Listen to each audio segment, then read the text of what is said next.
ಹುಕ್ಕೇರಿ ತಹಶೀಲ್ದಾರರಿಂದ ಇದೆಂತ ಕೃತ್ಯ ನೋಡಿ. ಕಚೇರಿಯ ಸಿಬ್ಬಂದಿ ಇರೋದು ಮನೆ ಕೆಲಸಕ್ಕ. ಯಾಕಂದ್ರೆ ಕಚೇರಿ ಕೆಲಸ ಬಿಟ್ಟು ಅಧಿಕಾರಿ ಮನೆಯ ಕೆಲಸದಲ್ಲೂ ಬ್ಯುಸಿ ಆಗಿದ್ದಾರೆ ಸಿಬ್ಬಂದಿಗಳು.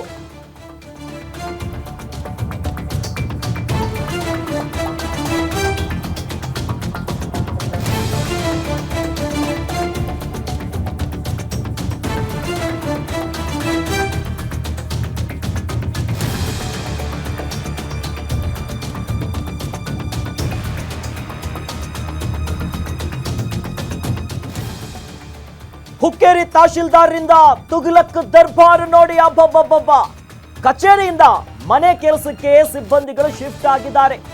ಮಂಜುಳಾ ಅವರು ಹುಕ್ಕೇರಿಯ ತಹಶೀಲ್ದಾರ್ ಅಂತಂದ್ರೆ ಇಡೀ ತಾಲೂಕಿನ ಕಂಟ್ರೋಲ್ ಅವ್ರ ಹತ್ರ ಇರುತ್ತೆ.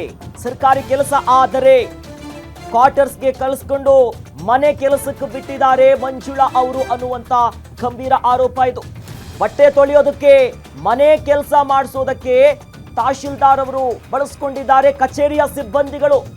ಈ ಬಗ್ಗೆ ತಹಶೀಲ್ದಾರ್ ಧೋರಣೆ ಮಾಡಿದ್ದಾರೆ ಅಂತ ಅಧಿಕಾರಿಯ ವಿರುದ್ಧ ಆಕ್ರೋಶಗಳು ಹೊರಗಾಗ್ತಿದ್ದಾರೆ. ತಹಶೀಲ್ದಾರ್ ಅವರು ಹುಕ್ಕೇರಿಯ ತಹಶೀಲ್ದಾರ್ ಆದ್ರೆ ಮನೆಗೆ ಕರೆಸ್ಕೊಂಡು ಕಚೇರಿಯಲ್ಲಿರುವಂತ ಸಿಬ್ಬಂದಿಗಳನ್ನ ಬಟ್ಟೆ ತೊಳೆಯೋದಕ್ಕೆ, ಮನೆ ಕೆಲಸ ಮಾಡೋದಕ್ಕೆ ಬಳಸ್ಕೊಂಡಿದ್ದಾರೆ ಅನ್ನುವಂತ ವಿಚಾರಕ್ಕೆ ಸಂಬಂಧಪಟ್ಟಂತೆ ಅಧಿಕಾರಿಯ ವಿರುದ್ಧ ಈಗ ಆಕ್ರೋಶ ವ್ಯಕ್ತಪಡಿಸ್ತಿದ್ದಾರೆ. ಏನು ಕೆಲಸಪ್ಪ ಇದು? ದೃಶ್ಯದಲ್ಲಿ ಗಮನಿಸ್ತಾ ಇದ್ದೀವಿ. ಅವರು ಕಚೇರಿಯ ಸಿಬ್ಬಂದಿಗಳು, ಸರ್ಕಾರಿ ಕಚೇರಿಯ ಸಿಬ್ಬಂದಿಗಳ ಕೆಲಸ ಏನು? ಅಲ್ಲಿ ಅವರಿಗಿರುವಂತ ಫೈಲ್ ಮೂವ್ ಮಾಡೋದು, ಇನ್ನಿತರ ಕೆಲಸಗಳು ಆಫೀಸಲ್ಲಿ ಇರಬೇಕು.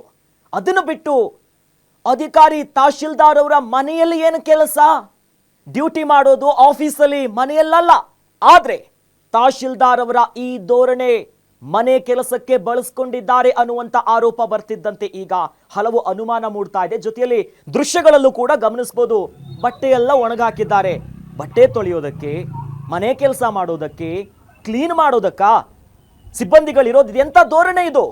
ಮಂಜುಳಾ ಅವರು ಹುಕ್ಕೇರಿಯ ತಹಶೀಲ್ದಾರ್ ಅವರು.